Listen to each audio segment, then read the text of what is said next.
బయలుదేరేశారు. హస్తినాపురానికి చేరుకున్నారు. అందరూ కూడా జై శ్రీరామరమణ గోవింద. దుర్యోధనుడు అందరూ కూడా బ్రహ్మాండంగా స్వాగతం ఏర్పాటు చేశారు.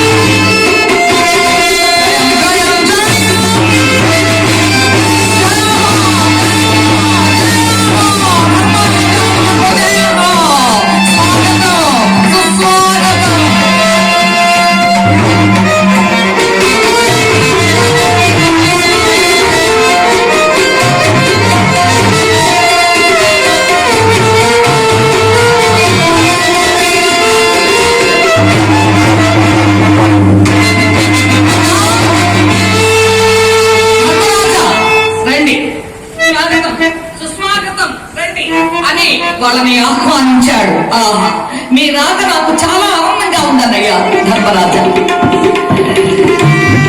నేను కలలో కూడా అనుకోలేదు ఎంత త్వరగా మనం కలుసుకుంటామని అన్నా ధర్మరాజా.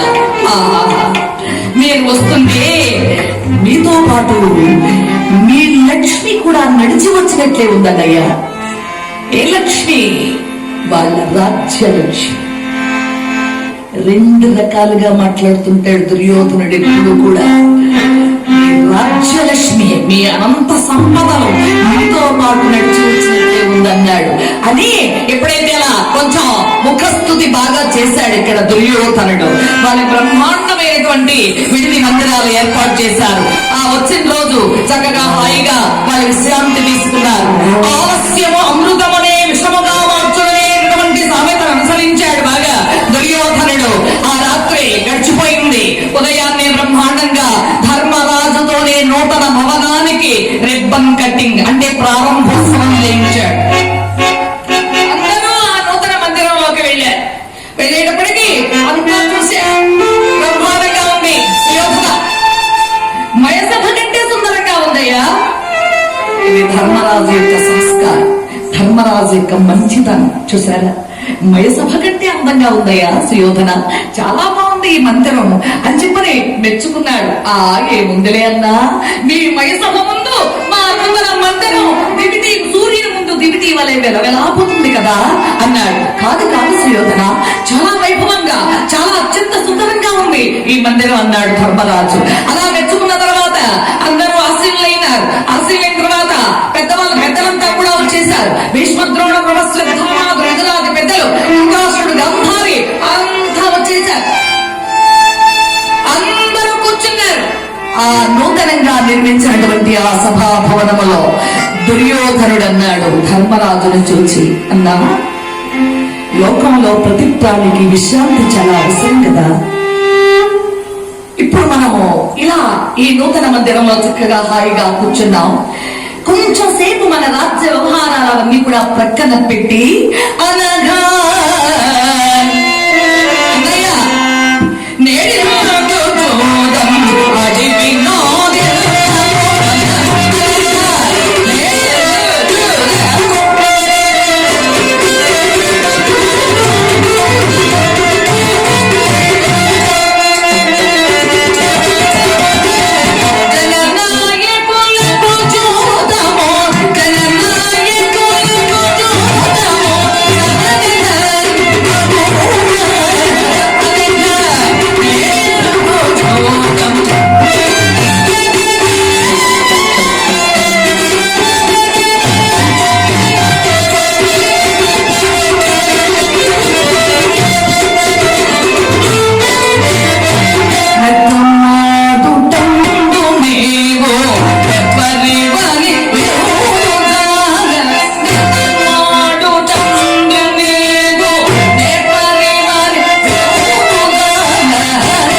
రమాదేవి గారు